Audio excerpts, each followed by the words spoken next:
Hey guys, what's up? Hope everything is good. So in the last few years, CSGO has seen some very rapid growth and lots more people have come into the game, and I've also seen a big uplift in people coming back to the game. So people who used to play 1.6 and Source years and years ago are now picking up CSGO. So I thought I'd make this video showing the top 5 differences from someone coming from 1.6 or Source into CSGO. So for number 5, I've gone with the money system. So in 1.6 and CS Source, it was very simple. If you got a kill with a knife or a pistol, whatever you got a kill with, you would get $300. Now in CSGO this is completely different. So if you get a kill with a knife in CSGO, you get $1,500. With a pistol you get $300 unless it's a CZ75, in which case you get $100. Submachine gun is $600, but a P90 is $300. Shotguns $900, a rifle is $300, an AWP $100, a grenade $300, and Zeus $0. So in CSGO it is completely different to Counter-Strike 1.6 and Source. Personally, I really like this change because it just varies up the gameplay a little bit. So for example, in 1.6 there was no need to buy a shotgun,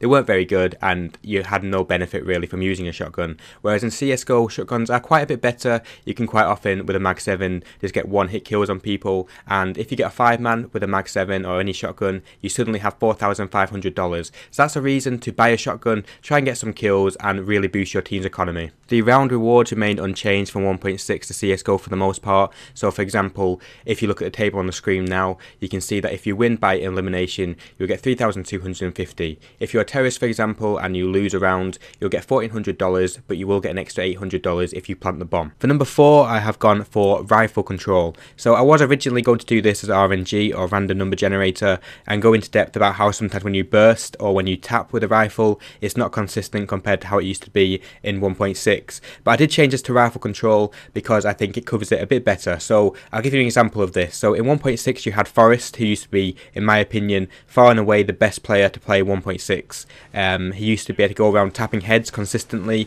and he used to absolutely just rip everyone apart with his pretty creative and pretty unique style of play. In 1.6, that's what he did. He tapped heads. In CSGO, you watch the same player and he pretty much bursts or sprays most of the time. And that's because that is a very prevalent way of playing CSGO. You do have players like Scream, who I have on the screen now, who does go around tapping, and he's very good with it. However, I don't think you can use him as an example alone to say that tapping in CSGO is great. I think in 1.6 it was much better, and in CSGO, spraying or bursting is the prevalent way of playing. So if you are the type of player who is coming from 1.6 to CSGO and you used to play 1.6 with a tapping style, you can still do the same thing in CSGO. However, in CS 1.6, if you were very good at it and you were playing someone who is worse than you and who is just constantly spraying at you, you could probably win that duel 9 times out of 10. In CSGO, you just need to lower that expectation a bit. You can still do it, but not as much. For number 3, I have gone with the pistols. So in 1.6 and CS Source, if you lost the pistol round, the chances are you would full eco the 2nd and 3rd round and try and buy the 4th round. This was because pistols back then were not very good. You had the Deagle, which cost $800 and was amazing in 1.6, and especially Source. The Deagle was very powerful. In fact, it was too powerful in my opinion quite a lot of times, and I think the CSGO version is better. However, CSGO has gone a completely different direction, and they have now $300 pistols, which are very accurate when running and can one bullet headshot you. So quite often you can buy a Colt, $3,100, and hit someone in the head, but they'll hit you back with a $300 pistol and they will get the kill. Because of this change, if you do lose a CT on the pistol round, it is usually a done thing to buy armour and a 5.7 or P250 and force buy that 2nd round. And same with terrorists really. If you lose the pistol round, you can buy up Tech 9 and armour and a Lash B or something along those lines, and you can still get some rounds that way. So I do think this is kind of a mixed change. It is good that there's a bit more variation and the anti-eco rounds are less boring. However, I do think it's pretty stupid that a $300 pistol is so accurate while running and so powerful, you can get one bullet headshot with it. Now, a few weeks ago, Valve released the infamous R8 update, which had some terrible changes. However, one great change came from that, which was the nerf to pistol accuracy while running. I thought this was a brilliant change, and I couldn't wait to get playing with the game and see how it changed the dynamic and the flow of the metagame. However, Valve did actually revert this change along with every other change from the R8, which was a bit of a bad decision by Valve, and I think they definitely should look at changing that. Number 2, I have gone with the smoke grenades. Now, obviously, smoke grenades have been around since beta 6 6.5, which was in June 2000, and basically from beta 6.5 up until 1.6, smokes were pretty much useless. If you look at old smoke grenades, like I'll show on the screen now from 1.5, basically they were a smoke grenade that went off on the floor and very slowly ejected a small amount of smoke, and you could pretty much see through the smokes, so they weren't really used too much in competitive play. In 1.6 they changed that, so it was a big puff of smoke that came out as soon as a grenade was down on the floor, but still in 1.6 you could run through the smoke and see each other at the same time, and you could shoot and see through the smoke a bit easier. In CSGO they went the complete different direction for this, and a smoke grenade is basically like a wall.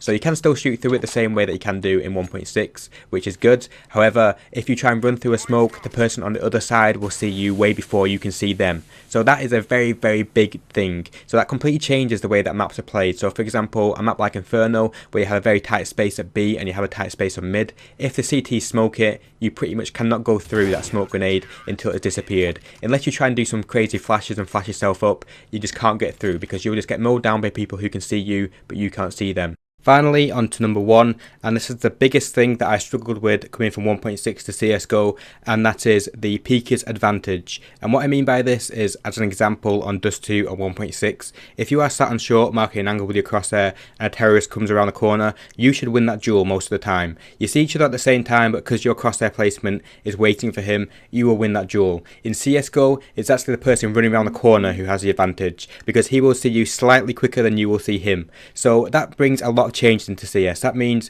that marking angles and playing quite passively is not the way to play. You're best playing aggressively, pushing out of corners, and just actually being the aggressor rather than the defensive player.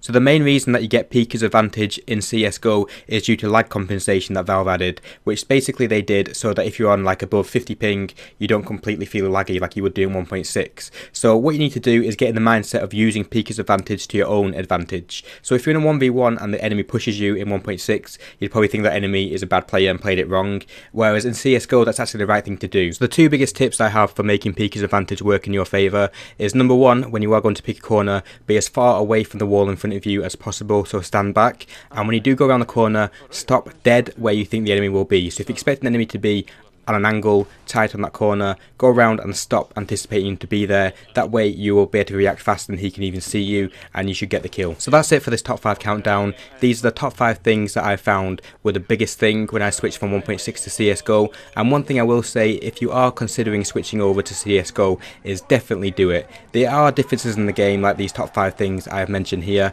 and there's tons more differences as well. But the main thing to remember is that CSGO is an absolutely fantastic game. It's the biggest esport at the moment, at least FPS wise, and it's well worth getting into. It is a brilliant game.